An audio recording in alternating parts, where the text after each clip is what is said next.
So to start off with, I'd like to welcome you all here tonight um, to the sheep webinar.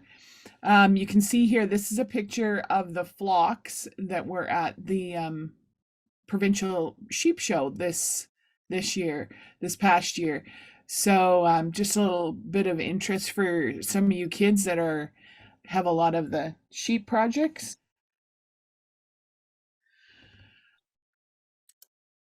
So let's start with the pledge.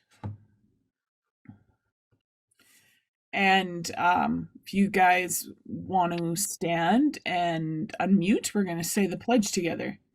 So I pledge my head to clear thinking, my heart greater loyalty and my hands service and my health and my world, my country and my world. Very good.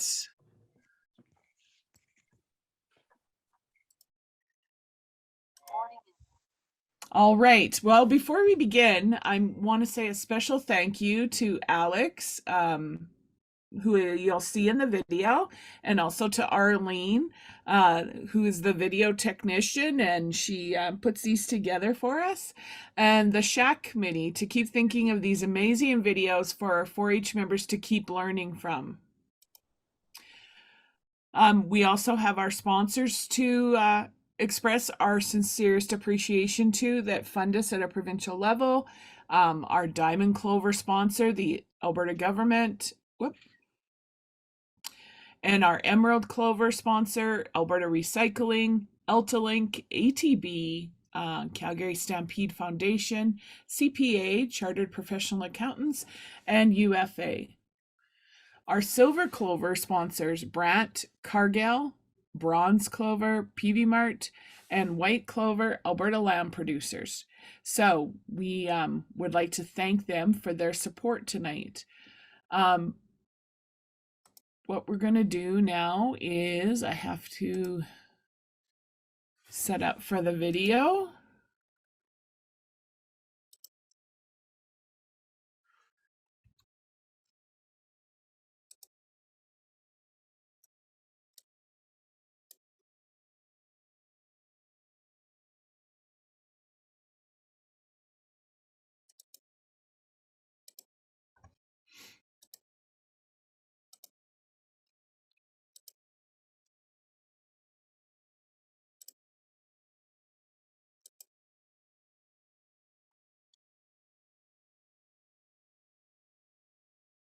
Why do we shear sheep? We shear sheep for health reasons, to keep them cool in the summertime and help them regulate the body temperature. And we also do it for lambing, primarily in Canada, where the lambs can attach the udder better, find the udder easier. And also for the shepherd during lambing time, we are able to see what's going on with the sheep's udder and vulva where she lambs. So we handle and position the sheep the way we do, and we shear them. It's a technique that was developed in the 1800s, most likely out of Australia and New Zealand, called the Bowman technique.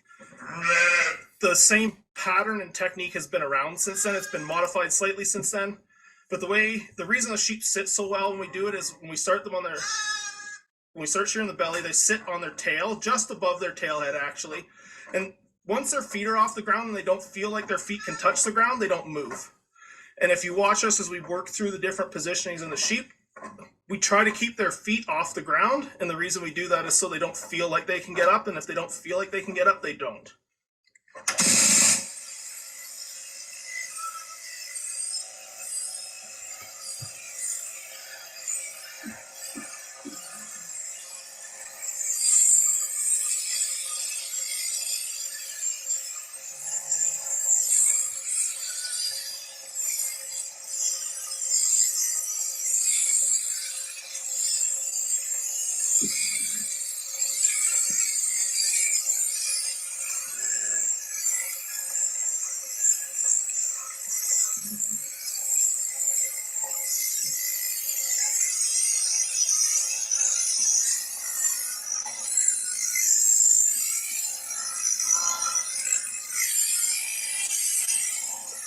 Hello.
Does it hurt the sheep to shear them? No, it does not hurt to shear sheep, but we do spend a lot of time as shearers doing training, working on our footwork, positioning, and handling of the sheep to make it as comfortable and as efficient as possible for them.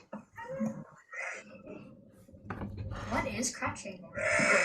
Crutching is the practice of shearing a ewe, typically from the halfway down the belly to the udder, the inside of the legs, which is what we call the crutch, and then from the tail head down to the back of the hocks. And it's a practice used when you're unable or unwilling to do a full shear on a ewe, and it allows us to have access to the udder and also see what's going on during lambing time.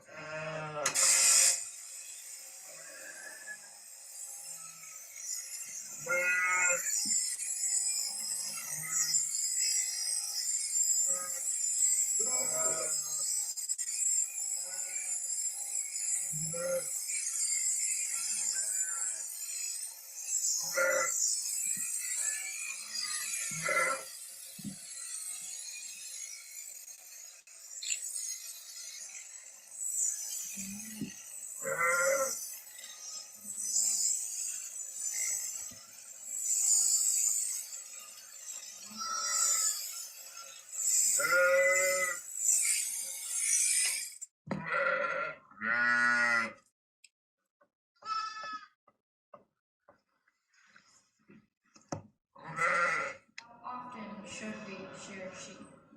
Most breeds should be shorn at least once a year. There is a couple breeds that we do recommend to shear twice a year, being typically Icelandics, Shetlands, Lincolns, and Cotswolds. This year, because of the amount of bulls very inclement places in the world, and they can grow up to 2 inches of wool.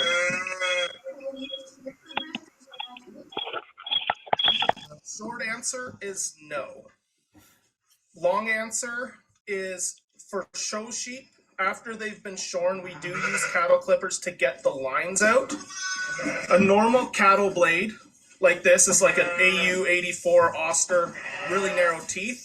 I typically like to use something that's a little bit wider. It's got at least 21 teeth, so the wool goes through it easier.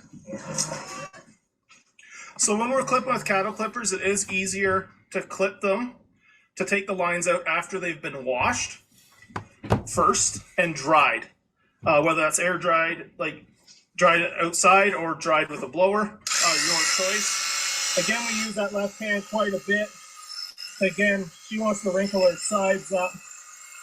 I usually use the same progression on shearing. I go across the ribs and side, up the back legs, and up or down the shoulder and front legs.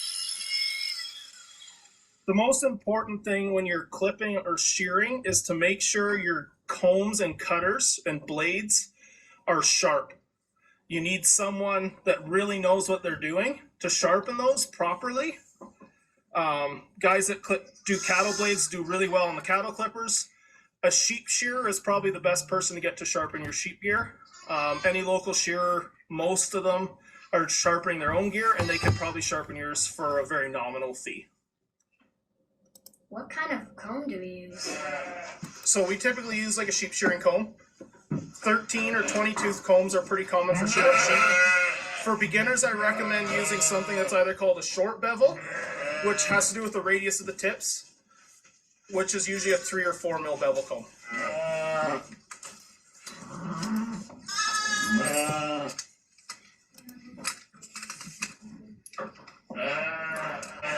This is a shearing handpiece, and typically runs the same way as like if you're running something like an Oster Shearmaster. This is a small set of cattle clippers with a blocking blade on it. We typically use those for cleaning up legs and faces on lambs. Do you shear the rams differently? Yes, we do shear rams different for 2 reasons. One, because of their size, they're typically bigger than ewes, so a bit of our positioning's a tad different. We also shear them different in the belly area, obviously, because they have a pizzle and a sheath. And so instead of shearing straight down the belly, we shear across the sheath and avoid the pizzle. Usually my hand's over top of it so I don't cut it by accident. When we're shearing sheep on the stand, most important thing is safety. It's always recommended to have a second person on the opposite side you're shearing to help hold the sheep on the stand in a safe manner. So when I start shearing a sheep in the stand, I start shearing on the back leg, and I always shear up to avoid the hamstring.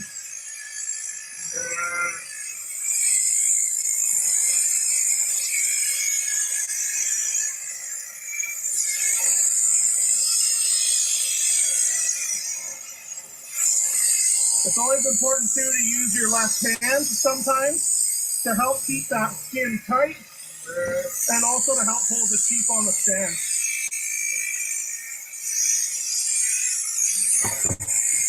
Once I'm done that back leg, I just do a blow down over top of the tail to clear that out. And then I start and go from front to back, right down the center of the spine, all the way to the back of their neck.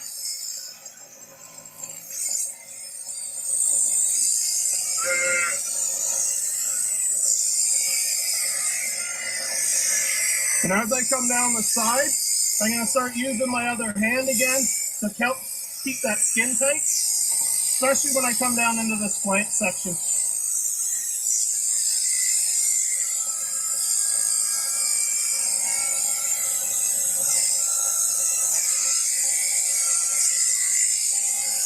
And as I get down to that flank, I'm going to turn my handpiece upside down and go down the belly. When you're shearing ewes, you've got to be careful when you're going backwards towards the back end that you're not going to catch their feet. When you're doing a wether or a ram, it's very important that you don't hit that pizzle in the middle of their belly.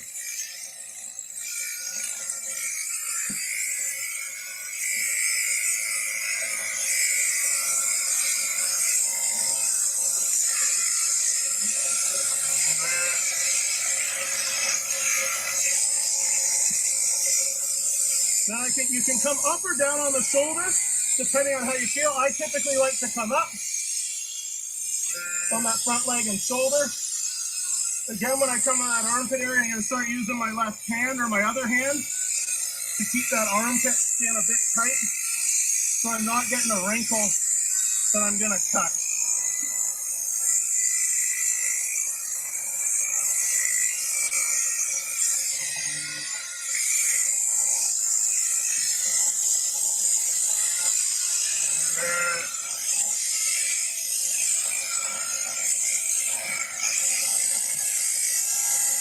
And I come up that neck. Typically when I come across the front of the ewe, I'm going to go straight sideways. There's some wrinkles in that brisket that you can cut going up and down on them.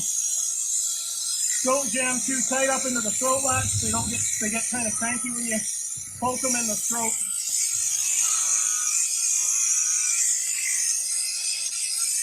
And that's typically all the shearing I do in the stand. I usually take them off the stand for safety and put a halter with no metal pieces on it to shear their head and ears. I do that very carefully. Sometimes if your sheep are washed, it's actually easier to do it with the small cattle clippers and a blocking blade than it is with shearing handpiece or machine.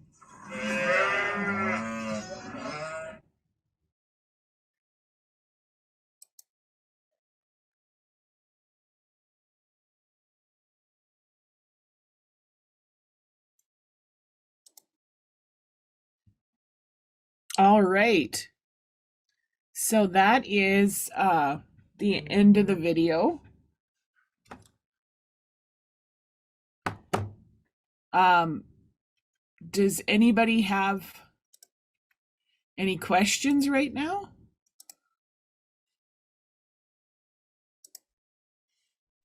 I have a question. Okay.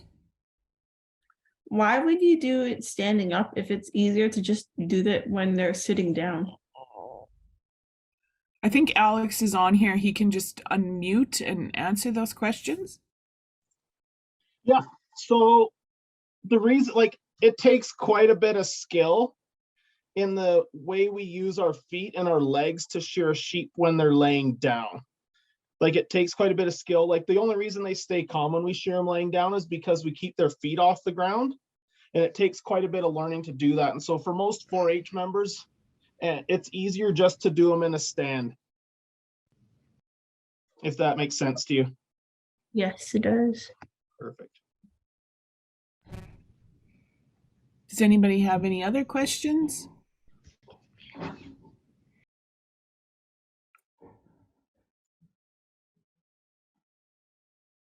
There is one, can you hurt a sheep by shearing them? Yes, you can. So in that instance, there's a couple of places you can hurt a sheep. Like, we do nick them once in a while, and sheep skin is different than a lot of other animals. So nick really doesn't hurt them, but you can cut them pretty severe in a couple of places. And that's one of the reasons why I suggested when you're shearing them in the stand that you shear up on the back legs instead of down. And it's also one of the reasons I like to go along the neck instead of around the neck. So we try not to hurt sheep, but it is possible. We are using sharp gear and equipment to cut the wool, so it is possible to cut them. Yeah. So correct technique, like I showed in the stand, going down or going up instead of down, and using the correct equipment. Using a blade that's a bit more rounded on the end instead of sharp and pointy. Some cattle blades can get pretty sharp on the end, so we try to avoid those.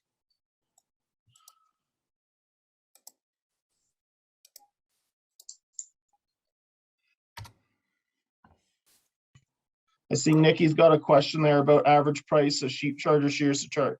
So the average price we charge to shear a sheep depends on numbers and how far I have to drive. So I do charge a mileage fee.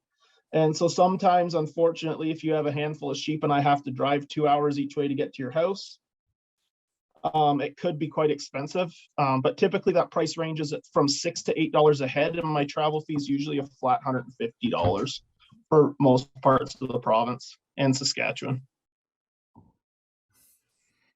That's a great question, Nikki. Does anybody else have any other questions? I do, yes. Okay. Can you hear me okay? You bet. All right. Alex, I have a question for you. We have a shearer who comes and shears the animals for our club. Would you recommend the kids washing and drying their animals a couple days before that, and then have them sheared by the shearer? Will that make that easier for the kids to do the fine-tune trimming, or would you suggest the kids just do the washing and drying after the shearer? I would suggest doing it after the shearer for 2 reasons. The kids are gonna use a lot less soap once those sheep are shorn to get them clean. Yeah. And usually it's pretty hard if you've got 2 or 3 or 4 inches of wool on a sheep to get them clean down to the bottom. So you'll most likely have to wash them a second time anyway. So for sheep shearers, it's not a big deal for us to deal with the grease and lanolin. Our equipment's designed to handle that. Okay. But yeah, so if the kids wash afterwards, for them to do the final clip in the cleanup, it works a lot better if it's done afterwards. Okay. I had just wondered, because I know you had just mentioned in the video that you suggested before you do the cleanup to have them washed and dried. So I didn't know if that would be ideal, but you're saying no, wait until they're done with the shear. Yeah, for sure. Okay. Thank you very much. We have another question here. On average, how much does wool grow in a month? That's a loaded question. Yes. It varies greatly on breed. Okay.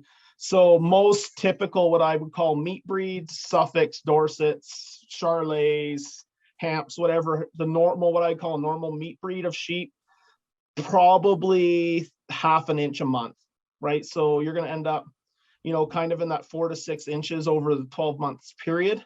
There's a couple breeds like fiber specific breeds, Icelandics, Shetlands, Lincolns.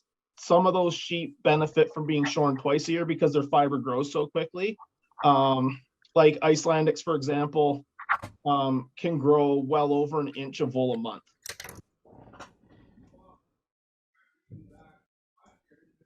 And Danielle is wondering, is there a list of current sheep shearers and how would a person find that list?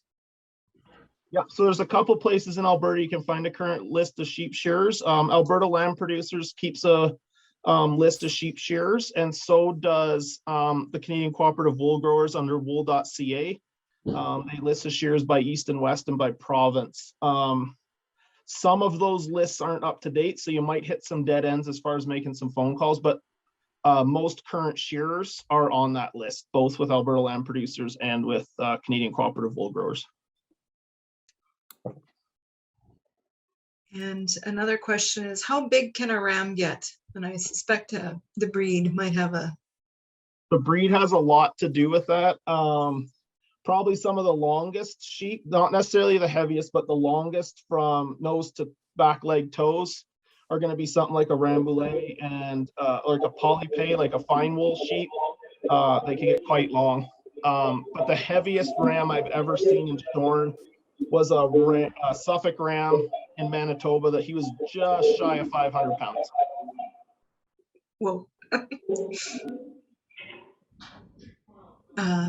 Here we are, another question. How heavy are the average sheep? And can those who aren't speaking mute, please? Thank you. Did you get that question, Alex? How heavy are the average sheep? And so I think maybe they mean the average. Yeah, so on average, a ewe in Canada for most of our meat breeds is probably around 170 to 200 pounds on a ewe. Get a little bit heavier closer to lambing, but not a whole pile. And the biggest they get, like ewes probably don't get much over 350 pounds. They have to be pretty overweight to get much past that. This is an interesting question. Can you use a hair sheep's hair to make into yarn like wool sheep? The short answer is no. Just because there's no crimp or anything in it. I have seen some neat things done with hair sheep's wool or hair sheep's hair, especially like in the southwestern United States, where they make like kind of like a horsed hair hitched kind of product out of it and weave some rugs, but it's a pretty difficult and uncommon practice anymore.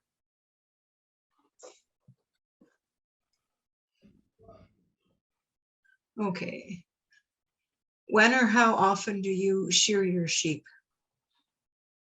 Once a year is pretty standard for most breeds. Some of those breeds I mentioned that they're like the specialty fiber breeds, Icelandics, Shetlands, Lincolns. Most times I recommend to shear them at least twice a year. If you crutch them for lambing at this time of year, do they need to stay inside? No, and that's one of the reasons that some producers utilize crutching.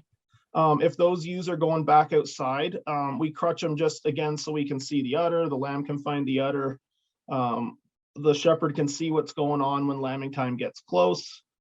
And yeah, so a lot of producers do that too. And for a lot of producers that kick their sheep back outside after they're shorn before they lamb this time of year, it actually also saves them a bit of money on feed. So when you shear a sheep and it's cold outside, they're going to eat sometimes up to 30% more feed. And what would you recommend to show a ewe or a ram?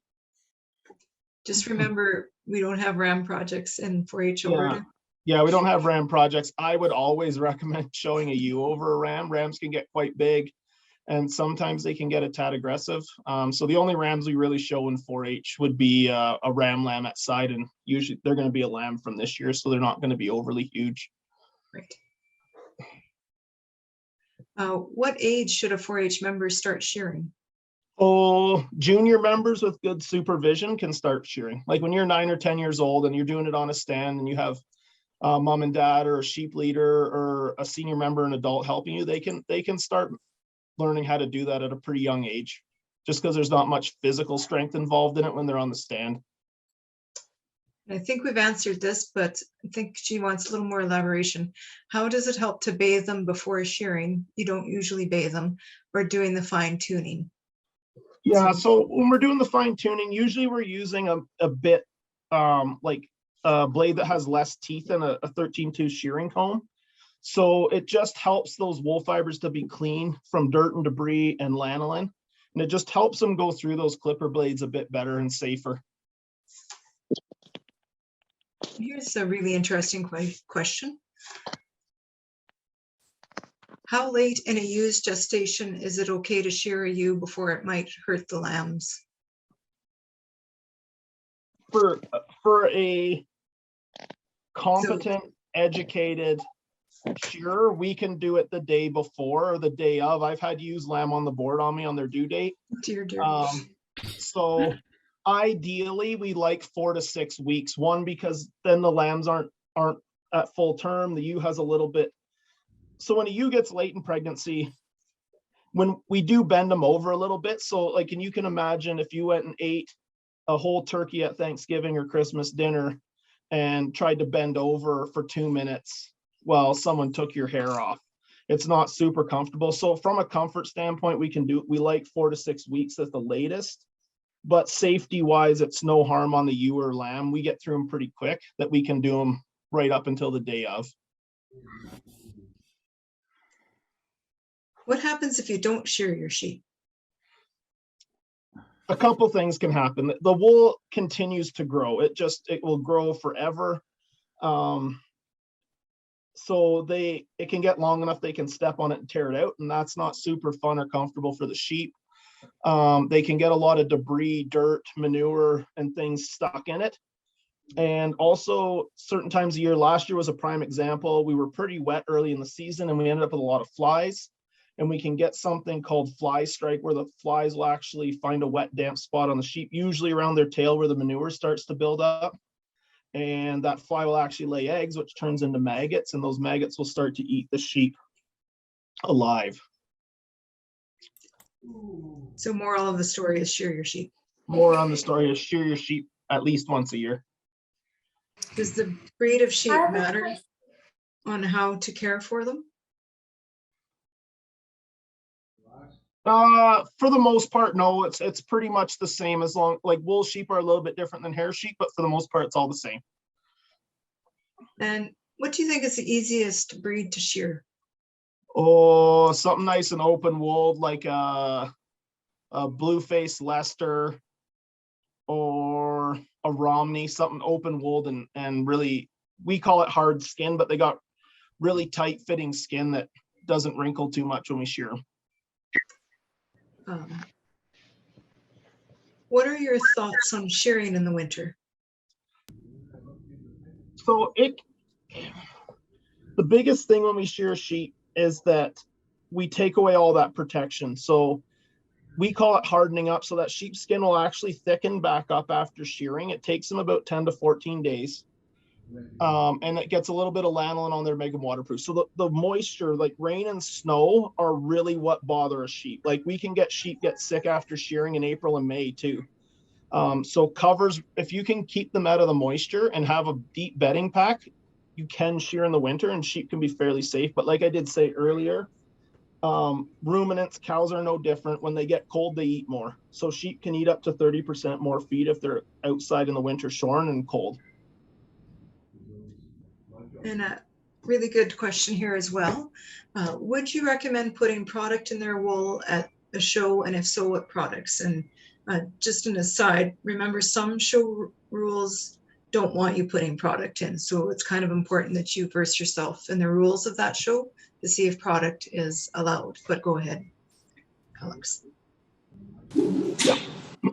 So products is a pretty personal thing. You got to do a lot of experimenting with it. We do use, like, so here at our place and our kids, we use a hide lotion, which helps condition that skin. When we're really busy showing and that animal's been washed 2 or 3 times and we're taking all that natural oil out of there, we like to use a conditioner afterwards. And as far as going into the show ring, sometimes we like to put on a product like Flare or Final Bloom or something just to shine them up a little bit. But again, it's not necessary to use that. Typically, we just use a normal shampoo and a conditioner. And I think you've talked about this before, but how late in the year can you shear if you don't have winter sheds? You talked about there's a crutching alternative, but I guess, is there a temperature where you're like, holy cow, we shouldn't be shearing today? I don't personally, myself as a shearer, I don't like to shear much past -20 because it's not super pleasant at that point. But for this, as far as the sheep go, they're pretty adaptive. But if you don't have sheds for them in the winter, like any sort of roof or cover or 3-sided shed for them to get into, I would recommend not shearing much past October. A month's worth of wool is more than enough for a sheep to be okay. We have a few options that we can leave a bit of wool on if it's necessary to shear in the winter, as far as using cover combs, which leave about 1/4 to 3/8 of an inch of wool on. But if you don't have sheds, I recommend not shearing past October. Okay. And this is probably a good idea for another webinar, but I do believe we have a recording on our 4-H channel. What do you look for in a sheep when you're buying the sheep? And so Georgia, we do have the little webinar on that on our 4-H channel. But maybe. Yes, yeah, I won't really answer that, Georgia. That's a whole separate webinar and conversation. Like Arlene said, that they do have one in their library, and look at your multi-judging as for your sheep confirmation. Will help you out quite a bit. Question. How, like, on your average sheep, how many pounds about would the wool weigh? Depending on the breed of sheep and the size of the sheep, 5 to 12 pounds. What do you guys usually do when you're done shearing the sheep with all the wool? So the farmer usually picks it up and puts it in a bag, and sometimes some farmers will just put it in their manure pile. Some farmers lately have been using it to insulate barns. You just put it in the wall space and cover it up with vapor barrier and plywood. But most of our wool in Canada goes to a place called Canadian Cooperative Wool Growers, and they have a depot in Lethbridge, and then all that wool from Lethbridge goes to Carleton Place, Ontario, where they sort and grade it, and they ship it most of the time to China to be sold at auctions to be used in other commercial and industrial applications. Do people use it for yarn anymore? They do, yep. We have a pretty good artisan market here in Alberta there's a few yarn manufacturers in Alberta, Custom Woolen Mills out of Carstairs, A&B Fiber Works out of like Linden, Torrington area, Rosebud Fiber Mill out of Rosebud, Exotic Fibers out of Innisfail, and Twisted Sisters, I think they're out of Wetaskiwin, are the ones I know about off the top of my head that are do custom wool processing into yarns and roving and things. How much does the average lamb have as wool? Like a 4-H, like a market lamb you're talking about? Yeah. Probably about 2 to 3 pounds, depending on how long it is. How about firstborn? A sporran? Yeah. So a sporran, Alex, is like a little wallet worn in the front of your kilt. Okay. I was like, Arlene, you can answer that. Are they knitted, Arlene? Well, we have a couple in our house. We have a leather one, And then we have one that has horsehair on it, but I have seen one where it's quite you have the leather plate and then around it is the wool, and the wool requires a lot of care because this one is like 55 years old or more. So Okay. yes, they can be used for a sporran, but better used for wool is the kilt itself. And those kilts on a man's kilt can weigh 20 pounds. Wow.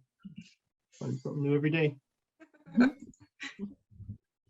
And here's another good question, but we have a past webinar on our YouTube channel about feeding, and it's what feed do you use for food in the winter versus the summer? And there's on that 4-H Alberta channel, there is a webinar about feeding, but a good suggestion for us, Georgia, to address that again. Yeah, What is there was one there. what is a good shearer to look for, like a good clipper, maybe? Good brand? Yeah. So if I was to recommend one as far as versatility and cost effectiveness would go, it's called the Lister Star, and it's a handheld electric one.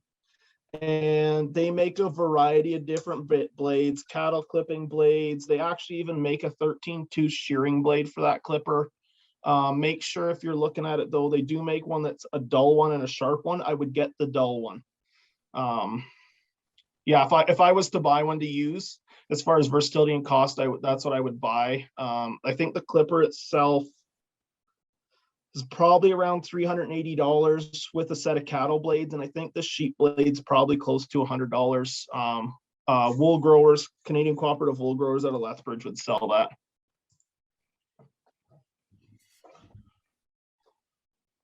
How much do different fibers of wool sell for? It's kind of dependent on. It's depend on quality in Canada. There's an artisan market that can get quite expensive, but for the majority right now, wool's worth anywhere from 20 cents a pound. The highest price I heard of for domestic wool this year has been $2.70, and that was for a set of like Corriedale sheep at a Cayley, Alberta. But as far as like when you get into Australia, New Zealand, South Africa, parts of South America that are raising merinos, and you get into ultrafine merinos, some of that wool can sell for up to $40 a kilo right now. Wow. Another excellent question. How long does it take for wool fibers to break down if it is taken to the dump or left out in the open? It can take quite a long time. So if you are going to dispose of it in a manure pile or a compost pile, if you need to get rid of it fairly quickly, you would have to keep your compost pile pretty hot by turning it on a fairly regular basis. But if you just put it in a regular manure pile and didn't turn it, I would guess probably close to 2 years before it breaks down totally. Is there an optimal time to shear your ram? Probably with everybody else when you shear. I typically do it with the ewes. I actually have stopped shearing. I used to shear my rams just before breeding time, and I've stopped doing a full shear. I might just shear their belly. But rams actually, their libido and their fertility decrease when you shear them, because when you shear a sheep, they have a hard time regulating their body temperature. So if I shear a ram just like a week before I'm going to use them, sometimes it can mess up his body chemistry, and he might not reproduce as well. So yeah, I usually shear him with the ewes, and that's usually before they lamb, so that ram will have quite a bit of wool, probably not quite a bit of wool, but he'll have a few to 5 to 6 months probably on him when he breeds those ewes again, which is fine. Okay. For the market lamb project, do you find ever that we'd have to trim their feet? It's something worth looking at for sure. Sometimes you do and sometimes you don't. It really just depends on that sheep's individual genetics and what they've been walking on for the start of their life. So it's a good thing to just tip them or lift their foot and take a look. It's always it's part of animal husbandry. It's just a good idea to take a look.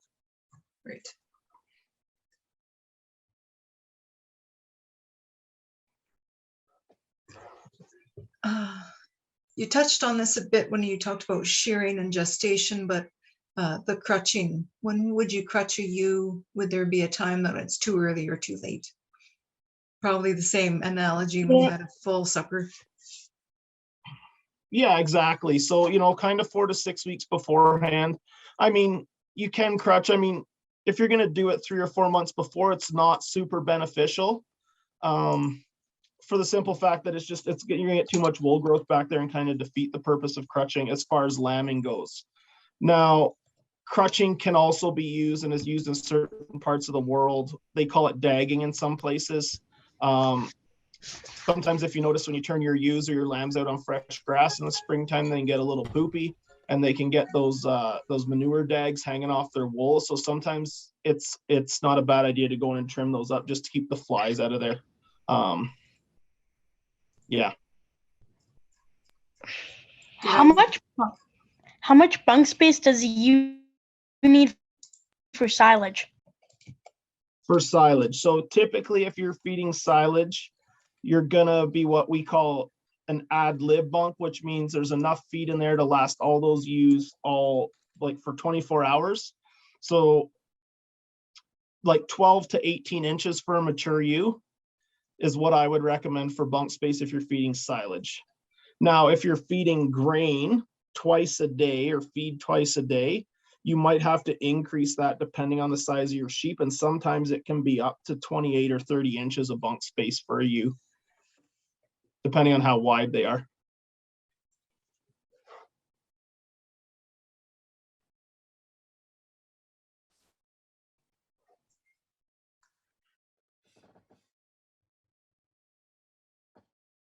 Can you see them, Arlene? Still? Yeah. Would trimming ram's feet affect them at breeding time? No, not at all. That's probably the one time I do, not the only time I do, but when I put my rams, we harness most of our rams. And so I do check their feet at that time because I don't want a ram going into the breeding pen with sore feet, because again, that's going to affect how he feels and how many ewes he's going to breed. How long do you find you can store the wool before it gets little too not nice to sell? If it's dry and clean, so if when we shear them, sometimes we'll do a process called skirting, not so much the shearers, but the farmers or wool handlers, and they'll take the dirty bits of manure and dags off. So if that wool goes in the bag dry and is stored in a dry place where it's not getting any moisture or anything on it, you can store it for years in a bag if it's put up dry and stays dry. And a related question, and because you probably do talk to lots of producers and are all around and about Alberta, what do you find 4-H lamb selling for this year, or a bottle lamb? So bottle lambs, it depends on the producer. We were selling our triplets and quads, and we had a set of sextuplets this year. And so we were selling our bottle lambs for $50, and some people have been selling them for more. And the reason we sell them for $50 is just, I don't want to keep them for 5 days. I'm going to get rid of them. I get them on colostrum and get them off money and get them sold. Market lambs, the best way to get a gauge on what market lambs roughly are worth is go on to either Olds Auction Mart or to Beaver Hill Auctions and see what the market price per pound is on the lamb weights you're looking at. And so right now, roughly for a 50 to 60 pound market lamb, I'd be guessing you're going to be around that $200 range. That'd be my guess. All right. Well, I have one more screen to show you guys, and that is telling you all about the Alberta Sheep Show, your provincial sheep show that happens in Olds, July 10th to 15th. 15th. Quite a learning opportunity for everybody. that can make it out. And if you want more information about it, it is on the 4-H website. Under the programs listing, there is a tab there for anybody that wants to find out more about the competitions that go on there and the learning opportunities.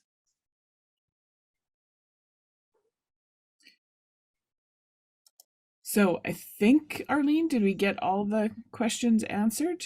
We did indeed. All right. So thanks to Alex again for doing this. I think the kids got a lot out of it. And thank you to all the ShAC members that showed up tonight.